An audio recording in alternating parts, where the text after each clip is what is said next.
104.7 The Cave. Mike the intern, Jay Stevens in the studio today. Dark Side of the Stream, episode 140. Jay's pick this week was the documentary film about the life of a rapper, singer, country music artist, whatever you want to call the guy. His name's Jelly Roll. He's from Nashville. And it's called Save Me on Hulu. Why in the hell did you pick this documentary, Jay? Well, because I've just recently found out about this Mr. Jelly Roll. Can I say, first of all, that I just realized that these videos actually get viewed by people. And I told myself after seeing that last one you showed me, I said, God, I look horrible. I need to start coming in with sunglasses and a hat. I failed to do that today. I will start next week. So I apologize for my ghoul-like appearance. Jay's on one this morning. Yeah. Oh, I'm extremely hungover. Jay, this is a version of Jay Stevens that not many people get to see outside of the studio. God, this light is bright. When people are like, "What's it like to work with Jay?" I'm like, "Oh, he's the best." Yeah, I love the guy. He's like, I love this dude. He's the best in the world. Not today. But he's not always and chicks and high pitched notes and stuff. Sometimes he's pretty chill guy. Today, he's letting the world see the laid back Jay Stevens. Today I am not good. That's why you don't mix. Do not mix liquor and champagne. That is a bad move. Death concoction. All right. So anyway, back to the documentary. It's called Save Me. It's about a guy going by the name Jelly Roll. His name is actually Jason DeFord, and he's from the Antioch neighborhood in Nashville, Tennessee. If you've ever been to Nashville, you know exactly where I'm talking about. It is definitely not the nicest part of town.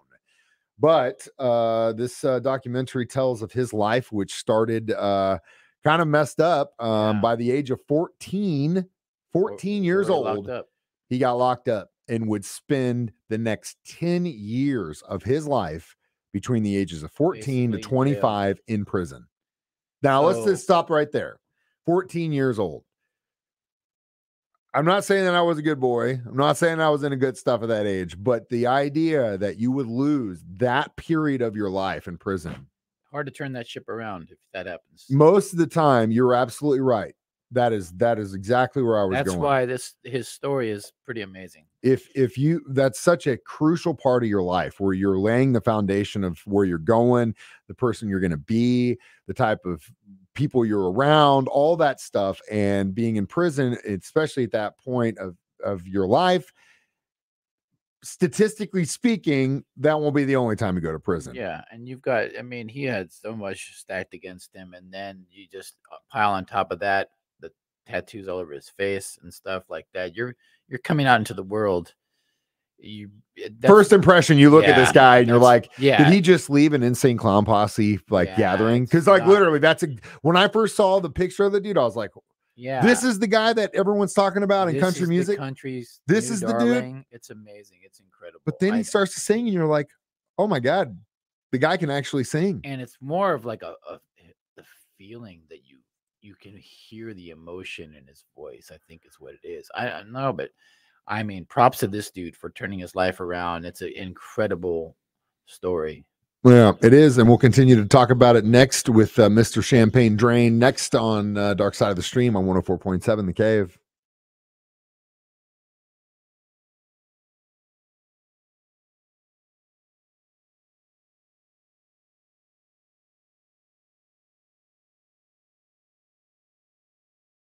.7 The Cave. Mike the intern, Jay Stevens in the studio. It is Dark Side of the Stream, episode 140. This is Jay's pick this week. It's the documentary called Save Me on Hulu about the country music artist Jelly Roll. At least that's what we're calling him now because he just won a bunch of awards, including Breakthrough Male Artist of the Year.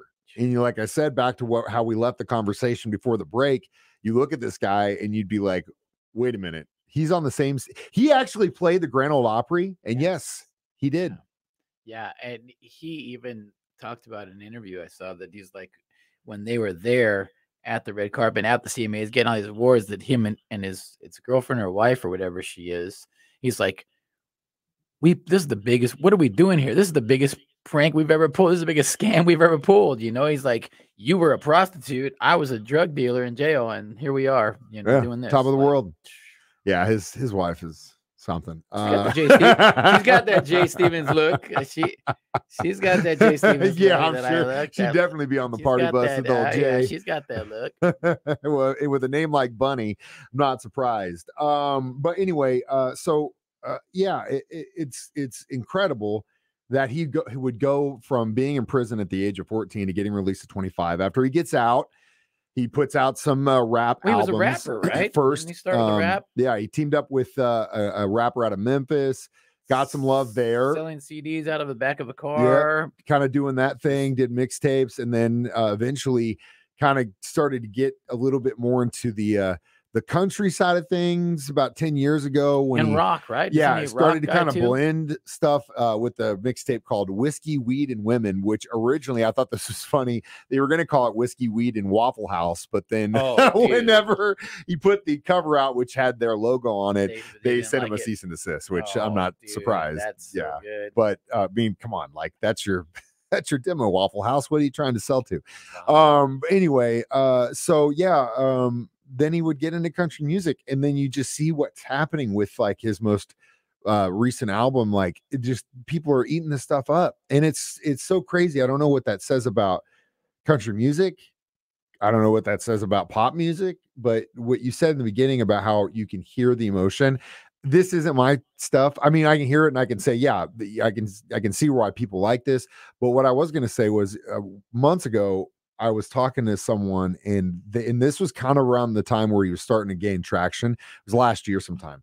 And this lady brought him up and said, have you ever listened to this guy? And I was like, no, I've heard of him, but I didn't actually listen to him.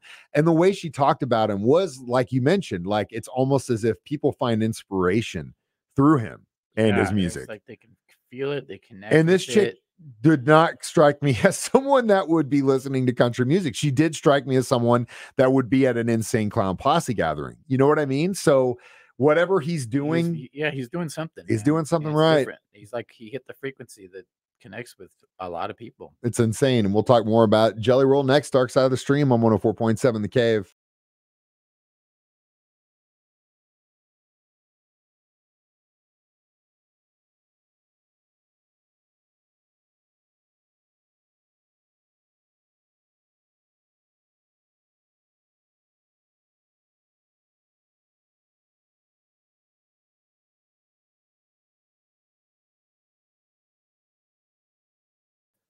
Mike the Intern, Jay Stevens in the studio, Dark Side of the Stream, episode 140, discussing Save Me on Hulu. Now, you talk about him inspiring people. I would just like to clarify for the record that I'm extremely hungover, and yet I'm still here doing my job at work today. So let this be inspiration to you kids. If you're a big enough boy to go out and drink on a school night, you're a big enough boy to come to work and still do your job. This is exactly how Jay and I both got our jobs here, is because we were willing to show up. Yeah, and we continue to show up. So sometimes if they don't want us here, regardless of the situation, we're here, bright-eyed and bushy-tailed. Well, I don't know about bright-eyed. Speaking of which, yeah, we're barely here. Jelly Roll's wife, Bunny, she has a podcast, and I've kind of watched some of those reels sometimes, and it's like, it's just not my scene, man. I love classic country. I was raised on it. George Strait, Garth, Clint Black, Vince Gill, stuff like that, and then the old guys, Merle, Waylon, Willie, Cash. I love that stuff, even further back than that. But I'm not saying what country music is now is invalid, because it is. And obviously, if people want that, if they're going to take something like this artist, right, who you look at him and you're like, how in the hell is this guy on the Grand Ole Opry stage? Then he sings, you're like, okay, I get it. Makes perfect sense now. But if that's what the public wants, that's what they're going to continue to get. And what blows my mind is, like, now you look at the crowd, and it's almost as if like country music, at least the pop country music, has almost taken over what rock used to be. Yeah, for sure. You know what I'm saying? Like 100%. think about like the 90s. 100%. Everyone was into that stuff, regardless of their demo. Everyone kind of listened to some form of rock. But now it's more country, right? Yeah, it's 100%. 100%. It's crazy. Those are the songs. They're basically just like 80s rock songs. Yeah. They're just a different vibe. But they're the lyrical, the structure, The formula's there. You just switch a couple things. Maybe put a fiddle in where the synth should go. Put a little twang. hat on. Yeah, put a twang on there and done. You know what I mean? And that's the thing. Like, popular music always cracks me up, and it is what's popular, and that's just the way it is. But you look at this for what it is, and you're like, God, just the evolution of where they went to where they are now. And it's also the image thing. Like, usually in the music business, image is a big deal. It's like, all right, you don't have the right look, you're not getting to. These guys do not have the right look. Jelly Roll, Luke Combs, these guys look like they'd be working at a gas station. They're the most popular dudes. They're some of the most popular dudes stars in the world right now, selling out like crazy. Luke Combs just played Arrowhead. My dad went. I mean, and I think he just went to see Lainey Wilson's butt. But either way, I would have done the same thing. The script has been flipped. It's blows my mind. So I guess what we're trying to get here, fellas, is if you're trying to pick up chicks, they're probably not at your local rock and roll show. They're down at your local country show. So that's where you should be heading to pick up chicks. We'll get a truck, borrow somebody's truck, and some cowboy boots. Baby, you a song, you make me want to put my windows down. Right? I could be a country star. Actually, maybe sooner than later. Maybe sooner than later. We might be listening to Machine Gun Backroads or Machine Gun. A cowboy hat on, dude. I'm in. All right, we'll figure this out. We'll give it our review next. Dark Side of the Stream on 104.7 The Cave.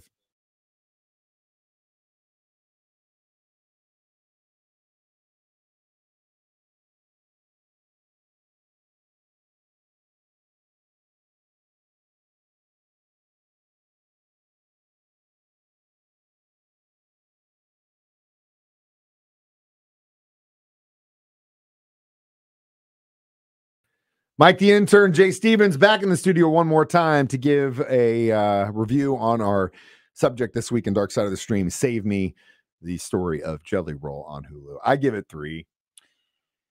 Yeah, I would give it a 4 just because of the story. As far as like documentary filmmaking, it's pretty incredible.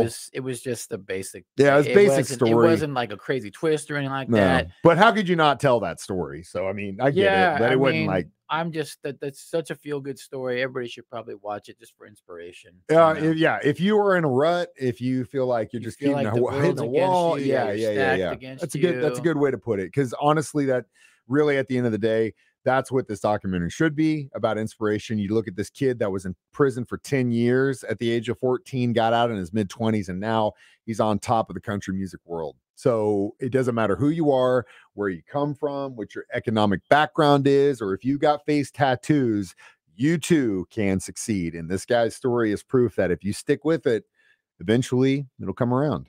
Wonderful. And maybe we're probably examples of that too. Yeah, to some extent. We probably have a little bit of that going on too. Luck, baby. A little bit of that going on. A little bit of luck has that involved. So documentary picks for this week. What is it? My turn? Did you not come prepared? We'll see. I barely watched this documentary in time, to be quite honest with you. I actually woke up and forgot we were supposed to watch the thing. I watched it already. I watched it already. Okay, this one looks good. The Playing Card Killer. Ooh. I don't know anything about this. I don't either. And it sounds like a pretty good documentary. Playing Card Killer. 3 episodes. It's on Netflix. It just came out. The Playing Card Killer on Netflix. Perfect. Back to what we do best, talking about murder on Dark Side of the Stream, which you can always watch live on Facebook 9 a.m. on Thursday mornings, or on YouTube, or listen to it during my show 9 a.m. or during Jay's show at 6 p.m. or as a podcast on our 104.7 The Cave. I'm Mike the Intern, and this is Jay Stevens reminding you we watch movies so you don't have to. Stay hydrated, and this has been Dark Side of the Stream on 104.7 The Cave.